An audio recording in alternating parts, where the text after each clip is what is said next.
अस्सलाम वालेकुम। आपके भाई ने हेलमेट उठाया, साथ हुज़ैफा भाई तो निकल पड़े बाहर।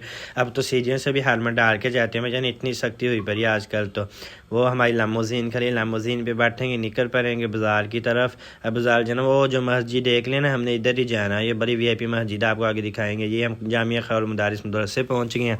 ये मदरसा आप सब ने देखा ही होगा कितना VIP अभी बन रहा है ना। ये देखिए कितनी खूबसूरत मस्जिद है। अभी आगे और भी ज़्यादा प्यारी बनेगी अंदर से। मैं उसके बाद ये खाई, साथ पापड़ी चने आ गए। पापड़ी चने खाएंगे। हाय हाय हाय हाय, क्या है इसका टेस्ट है। उसके बाद निकल पड़े मार्केट है। इधर से मैंने अपनी आवाज़ सही करवानी थी, वो मेरी बड़ी थी। मैंने कहा यार वो सही करवाती हैं। ये 2 वाच है, इसको सही करवाने के लिए दी हैं। जब तब तक ये सही, अंदर से हम नई वाच देख लें। उसके बाद निकल पड़े वाली रिवारी बाग वो हुसैना का इधर से सूट चेंज कराना था यार। बस यही काम करने और क्या करने। उसके बाद ट्रोसा लेने लिया।